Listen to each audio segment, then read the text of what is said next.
November 3rd, 2016. Officers force open a locked shipping container on Todd Kolep's property. Inside, Kayla Brown sits shackled, trembling, and whispering chilling details about her captor and the fate of his other victims. He says he's dead and buried. He says there's several bodies dead and buried out here. These are some of the most disturbing serial killer encounters caught on Bodycam. January 13th, 2023. Two officers from the Cleveland Division of Police were sitting in their patrol car when a man approached and knocked on their window. When they rolled it down, the man calmly said, "I shot and killed 5 people." The officers, clearly caught off guard, tried to process what they just heard. Initially, they thought the man was either high or trying to pull a sick prank. Then the man, later identified as Martin Muniz. I'm serious, I'm not crazy. And you could go to the address and verify the address is 3719 Mac Court. But I want you to handcuff me first. Moments later, still in disbelief, the officers handcuffed him and radioed dispatch saying, "He said he just did something bad. He said he killed 5 people. And then, what began as a routine patrol had spiraled into a night of horror as the officers rushed to the address Muniz had given them. When they got there, Muniz's panicked mother was already standing outside her daughter's house. She hurried toward the officers and said, "My daughter lives here. I got a call from 2 cousins, my son. Murdered them all." She then explains that her son, Martin, had a long history of violent behavior and mental disorder. Not only that, but he'd spent over 20 years in and out of prison. Now, even more suspicious, the officers approached the home. Finding the door unlocked, they drew their weapons and cautiously entered. Police! You're knocking out the door, people getting open the door. Oh, yo, it's real. Get EMS rolling. The scene inside was devastating. 5 people had been shot execution style. 3 victims, Miguel Gonzalez, Angelique Gonzalez, and her son Jaden Baez, were pronounced dead at the scene. 2 others, Anthony Booth and Angelique's daughter, were still fighting for their life and immediately rushed to the hospital. Sadly, Booth had later succumbed to his injuries, but against all odds, the girl survived. She wouldn't only carry physical scars, but the weight of unimaginable trauma, knowing that her own uncle had murdered her family and tried to kill her as well. Now back to Muniz. During his interrogation, he was unfazed by what he did to his own family, and when detectives asked him about what he had done, he chillingly told them, Well, I tried to kill my sister's whole family, but 2 of them got lucky and lived. He tried to justify what he did by telling detectives that his sister and brother-in-law disrespected him and didn't help him find a job after he got out of prison, even though they were letting him live with him at the time. Muniz ended up pleading guilty to 4 counts of aggravated murder and 1 count of attempted aggravated murder. He was ultimately sentenced to 4 consecutive life sentences without parole, plus additional years for gun specifications. Following the sentencing, Cuyahoga County Prosecutor Michael C. O'Malley summarized the gravity of the case, saying, Martin Muniz is a vicious mass murderer. Anyone who can murder 4 family members deserves to be removed from society for the rest of their life." August 27th, 2021. Edna Suttles, an 80-year-old grandmother and bail bondswoman, didn't show up for work, a behavior completely out of her character. Now her friends were immediately concerned by her unusual absence and would alert authorities. A welfare check at her house in South Carolina revealed no signs of a struggle, but her vehicle was missing, and her son noticed her valuable jewelry was gone. An investigation was launched, and surveillance footage quickly provided a crucial lead when Edna's Jeep was discovered in the parking lot of a nearby hotel. The tape captured a mysterious man wiping the vehicle clean, which was, of course, oddly suspicious. Police would find other footage from a grocery store parking lot where Edna had been seen earlier with the same man. There, the grocery store discount card the man had used during the same visit finally led authorities to him. Daniel Prince, a 59-year-old man with a lengthy criminal record, including a kidnapping conviction in Michigan. Authorities quickly gathered a force and arrested him at his home. Totally cooperating. Just relax. Not doing anything. Not cooperating. All right, oh my God. Stand up on your feet. Yeah. Sir, I will be very cooperative. But by then, it was clear the missing persons investigation would reveal a far more sinister truth. When police began questioning Prince, they immediately knew they weren't dealing with an amateur. He kept lying through his teeth and was cocky and arrogant, treating the interrogation as if it were an opportunity to boast about himself. Read rights. I have the right to remain silent. If I give up the right to remain silent, everything I say can and will be used against me. I grew up doing everything. My dad and my brothers, they did all kinds of house stuff. I knew how to do everything. When questioned about Edna, he explained that they were longtime friends and that he acted as her handyman, driving her home whenever she needed help with fixing anything.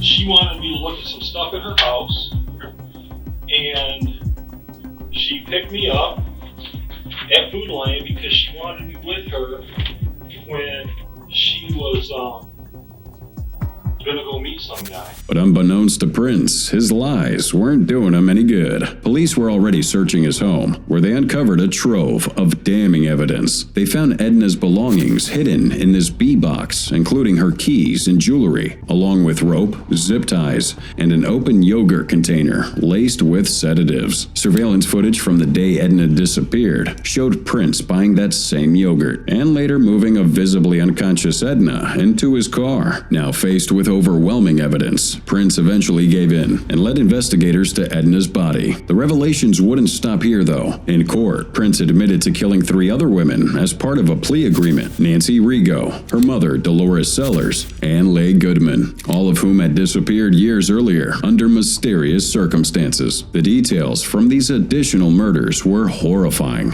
Prince had poisoned Dolores Sellers and then shot her daughter Nancy, and then killed Leigh Goodman shortly after meeting her. Evidence found on his property tied him to these crimes, and his chilling confession confirmed what investigators had feared. They were dealing with a serial killer. 2022. Prince was ultimately sentenced to life without parole. U.S. Attorney Corey F. Ellis said, Prince is a monster who has a long history of targeting, kidnapping, and killing women. Our communities are safer with him behind bars. I did know that this would kind of come eventually. It's proper that I serve my punishment. September 15th, 2023, Essex police breaks into a home in Great Baddow, England, and what they uncovered was nothing short of horrifying. In one room, they find a makeshift grave made of breeze blocks and sleeping bags, and upstairs there was another body wrapped in a sleeping bag and hidden in a closet. The remains belonged to none other than John and Louise McCullough, Virginia McCullough's parents, who had been dead for over 4 long years. As they arrested her, the officer's body cam showed Virginia's disturbing behavior. She was eerily calm, like she had seen this moment coming for a minute now, and braced herself for it. At one point, she even joked with one of the officers, who looked overwhelmed by everything they found at the scene. Cheer up, at least you caught the bad guy. Virginia was the youngest of 5 daughters and had been living rent-free in her parents' house for years under the pretense of caring for them. Her father, John, was a retired university lecturer, and her mother, Lois, would struggle with agoraphobia, which is the fear of places or situations that are unsafe with no easy way to escape. And because of this, they had to rely heavily on Virginia, and sadly, to neighbors it seemed plausible that they were rarely seen in public. But behind closed doors, Virginia was nothing of the caregiver she should have been. She'd been forging documents in their name and spiraling into financial ruin. By 2019, she accumulated nearly 60,000 pounds in debt, and so fearing her parents would discover her fraud, Virginia began plotting their murders. June 2019. She poisons her father with a cocktail of prescription drugs, which she had crushed into his drink, and when her mother survived a similar attempt, Virginia opted to and stab her to death as she lay in bed. Now, believe it or not, Virginia had the audacity to seek medical attention for a hand injury she sustained during that attack, and when nobody sensed any foul play at the hospital, she calmly returns home and begins concealing her parents' bodies. And the most disturbing part of this is that for the next 4 years,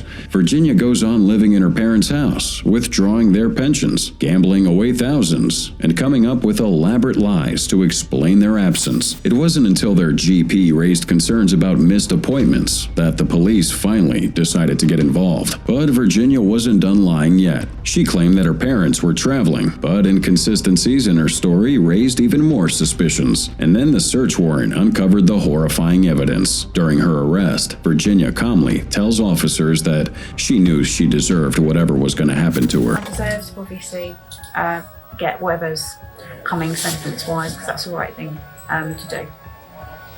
And that might give me a bit of peace. At her sentencing in October 2024, the judge described her actions as a gross violation of trust and sentenced her to life imprisonment with a minimum of 36 years. July 9th, 2024. Officers respond to a series of alarming 911 calls from a mobile home community in San Juan Capistrano, California. Now, the first call came from a terrified man who reported receiving graphic photos of his aunt, bloodied and clearly lifeless, sent by his own cousin, Joseph Girdville. Shortly after, this other call would come from a maintenance worker who told him that a man soaked in blood was chasing him and his co-workers with a fork. When deputies actually get there, they find themselves face to face with a scene out of a horror movie. Inside Girdville's home, they found the bodies of 79-year-old Antoinette Girdville and 77-year-old Ronald Girdville. They were both decapitated, along with their chihuahua. That's not all. After Girdville his parents in this gruesome manner, he took his time arranging their heads on the counter. He then left the scene after stealing a golf cart, but he was spotted at a nearby bike path where he approached a sheriff's department community service officer as she sat in her vehicle. And out of nowhere, he chucks the shovel at the vehicle before speeding off in the golf cart. So deputies eventually catch up with him. And what happens next was both chilling and surreal. Police released body cam footage showing a bloody Girdville, armed with a metal object. Ignoring the deputy's commands to stop and surrender, he just continues this incoherent shouting. As he approaches the deputy, the officer fires 5 shots, striking Girdville and sends him to the ground. Get on the ground right now! Get on the ground right now! Get on the ground right now! Get on the ground! Even as he lay wounded, his behavior was still bizarre. He rolls onto his stomach and allows deputies to handcuff him. Moments later, he alternates between begging for death as he tells officers, "Just finish me off, put one in my head, please," and singing 1980s love songs, while officers work to secure the scene and tend to his injuries.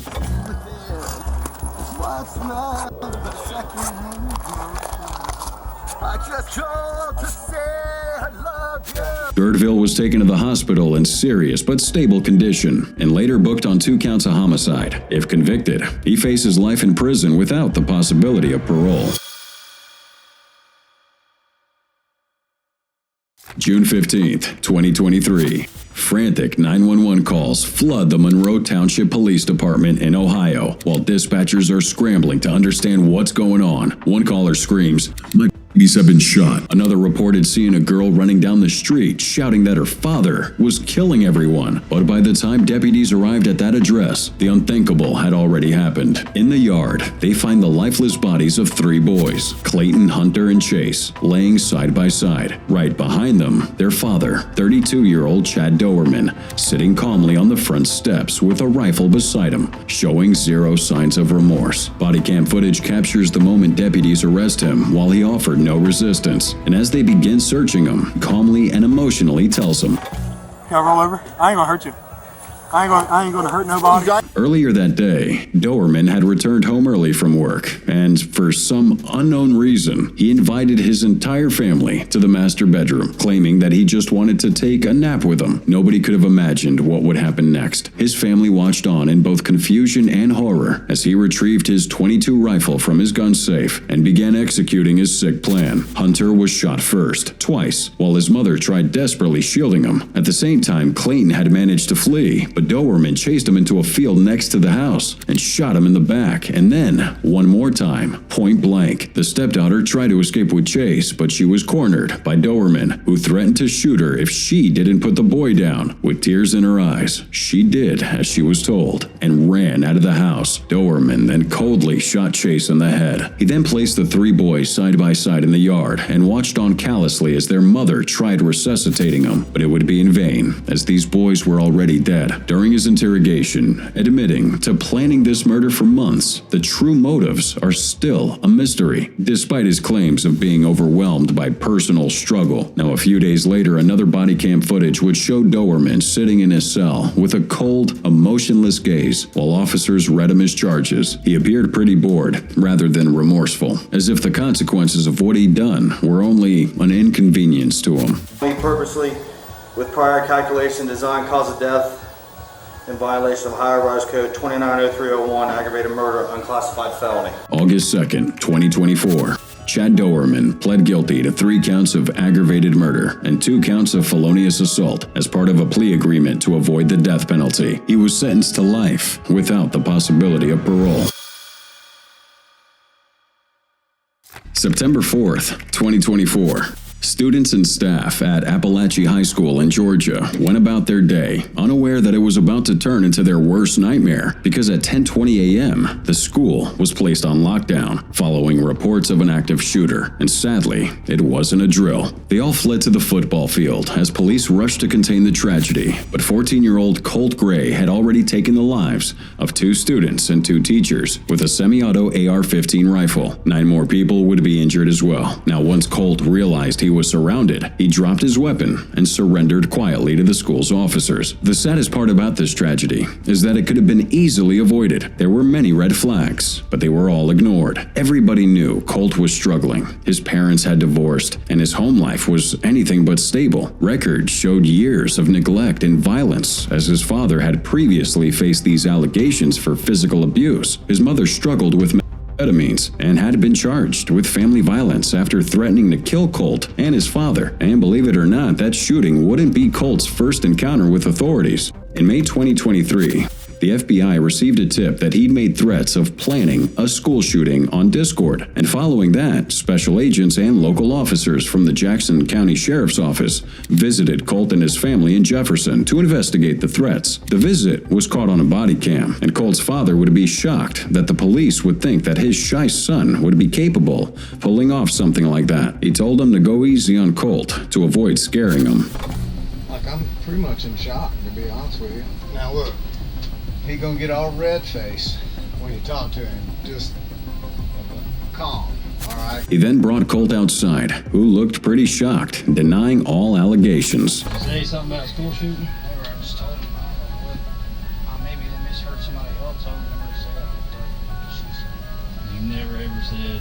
No, I swear. Colt's father assured officers he would take extra precaution and lock all the firearms away from Colt's reach. And all the guns will go away, and they won't be accessible.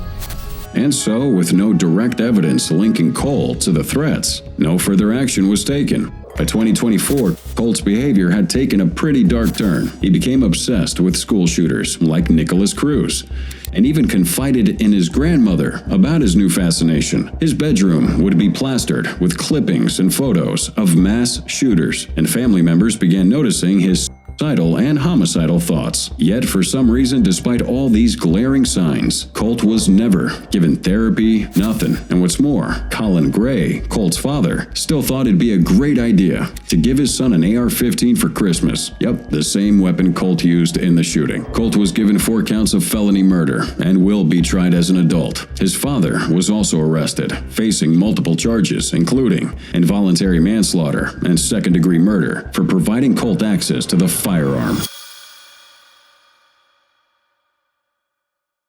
February 14th, 2018. After being arrested by police, 19-year-old Nicholas Cruz lay on the grass, handcuffed. The officers around him were in disbelief, struggling to comprehend the horror that had just unfolded. One of them squatted down beside him and finally asked the question burning on everyone's tongues. What's going on? What's going on today, bro?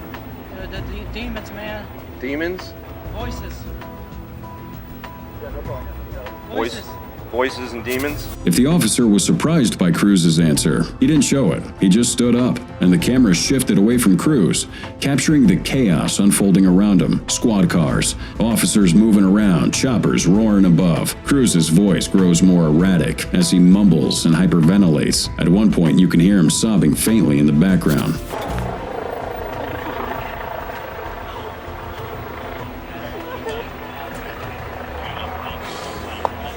The footage ends abruptly as the officer places a hand over the camera lens. But this moment, frozen on video, came just hours after one of the deadliest school shootings in U.S. history. Nicholas Cruz was a name many at Marjorie Stoneman Douglas High School in Parkland, Florida recognized, and not for good reasons. This kid had a long history of violent outbursts, threats, and erratic behavior. Teachers were warned many times about him, and students often avoided him. But Cruz didn't really have an easy life either. Born to a mother father battling addiction and serving time in prison, he was placed in an orphanage shortly after birth. Now, he was later adopted by Roger and Linda Cruz, who would raise him as their own and give him a home. Yet the kids seemed to be cursed. Roger Cruz passed away when Nicholas was just 6, and in November 2017, Linda Cruz also died, leaving Nicholas orphaned for 3 months before the massacre. The kid would struggle with mental disorder like ADHD and ODD, and just like Colt Gray, there were multiple warnings before the Parkland school tragedy,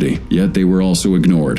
2016. Cruz was investigated for disturbing Snapchat posts and threats to purchase a gun, and despite the obvious red flags here, authorities deemed him a low risk for harming himself or others. A year later, he followed through on those threats, buying that firearm he would later use in the shooting. September 24th, 2017. Chilling comment appeared on YouTube from a user named Nicholas Cruz, who wrote, "I'm going to be a professional school shooter." Despite the comment being reported to the FBI, with Cruz's full name attached to it, authorities failed to track down the individual behind the threat. And so on February 14th, 2018, the inevitable tragedy took place. Cruz gets to Stoneman Douglas armed with his rifle and extra mags, and at 2:19 p.m. he begins shooting. Just 6 minutes in, 17 students and staff members were dead, with 17 others wounded. After the attack, Cruz would slip out of the building, blending in with the fleeing students. He calmly walks by a Mickey D's and then aimlessly wanders through the neighborhoods.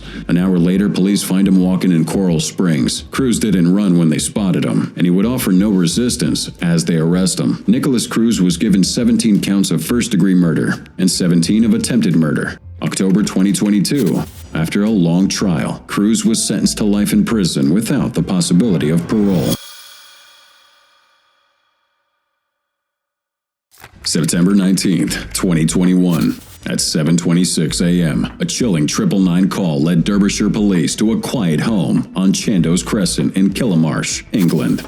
Basically, I need the police in the ambulance now because I've killed 4 people. When officers arrived, 31-year-old Damien Bendel was waiting outside, wearing a buttoned coat and a Chelsea football shirt. Underneath him, he had self-inflicted stab wounds on his chest and stomach from a bread knife. Have you armed yourself? Yeah. You have? Have you stabbed yourself?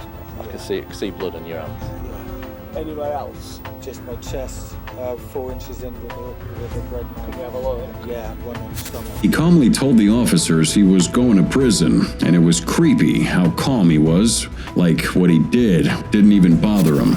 We told you, I know what's going to happen to you now, mate. Well, I know it's going to happen to go to prison, obviously, again. Why, what have you done something to anyone else? Yeah. What have you done? I've murdered 4 people. As the officers handcuffed him and prepared to search the house, Bendel sat quietly, showing no visible remorse. The officers go in the house and are met with a gruesome scene. Bendel's pregnant partner, Terry Harris, her son, John Paul, her daughter, Lacey, and Lacey's friend, Connie Gent, were all murdered with a claw hammer, and it was later revealed that Bendel had also assaulted Lacey while she was gasping for her last breath. The murder takes place on the night of September 18th while the kids are getting ready for bed. At the time, Bendel was trying to contact his drug dealer for cocaine, and when he failed, he lashed out at everyone, using the claw hammer to in each victim in separate rooms. After committing the murders, he was filled with so much depravity that he decided to take a taxi to Sheffield, where he exchanged John Paul's Xbox for drugs. Bendel ended up pleading guilty to all charges, including 4 counts of murder and the of Lacey Bennett. December 2022. He was sentenced to a whole life prison term, ensuring he's never going to be released. The judge described the sexual offense as the grossest breach of trust and the murders as brutal, vicious, and cruel. The victims' families remain devastated, with Connie Gent's father calling Bendel truly evil and saying no sentence could ever bring justice. Jason Bennett, the father of John Paul and Lacey, also described his heartbreak, saying, "It's like my heart's been shattered into a billion pieces, never to be repaired." December 15th, 2022. The driver of a white Hyundai Elantra cruised along Interstate 70 in Indiana, completely unaware he was about to become the prime suspect in a quadruple murder investigation. And so, when Indiana State Police pulls over a car for tailgating, the scene caught on Bodycam seemed like an ordinary traffic stop. But unbeknownst to the officers at that time, the man behind the wheel, 28-year-old Brian Koberger, was anything but a harmless driver. November 13th, 2022. The lives of Madison Mogan, Kaylee Gonclaves, Zaina Kernodle, and Ethan Chapin were cut short in a senseless crime. The 4 University of Idaho students were stabbed to death while sleeping in their off-campus home in Moscow, Idaho. 2 other roommates in the house were left unharmed, with one later reporting that she saw a masked intruder walking through the house with a large knife before she locked herself in the room. As investigation progresses, police begin piecing together one clue after another. First, surveillance captures a white Hyundai Elantra repeatedly driving near the crime scene in the early hours of the murders. Cell phone data would place that driver of the vehicle, Koberger, near the victim's residence multiple times before and after the attack. Not only that, but a DNA sample recovered from a knife sheath left at the scene would eventually tie him to the crime. All of that was happening while Koberger was enjoying the holiday season as if he hadn't just taken 4 innocent lives. You see, right before his arrest, Koberger was driving cross-country with his father to spend the holidays in Pennsylvania. Along the way, they were pulled over twice in Indiana, first by the Hancock County Sheriff's Department for speeding, and then minutes later by the Indiana State Police for tailgating. Bodycam footage from the second stop shows Koberger in the driver's seat, calmly handing over his license and registration. Take a look at your driver's license real quick if I could. See, he's right up on that van, man.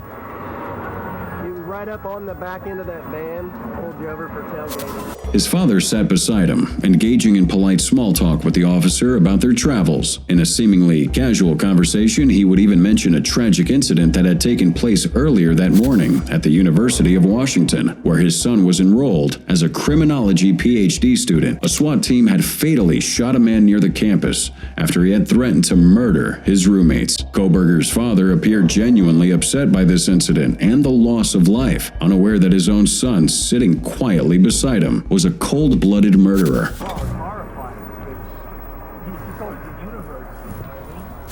During the whole interaction with police, Koberger didn't look nervous or agitated, despite the massive manhunt he must have known was taking place all over the country. But at the time, investigators hadn't yet publicly identified Koberger as a suspect, and he must have felt like he was slipping right through their fingers. And at that moment, he was. All the officers did here was issue a verbal warning and allowed him and his dad to continue their journey in peace. Do me a favor, don't follow too close, okay?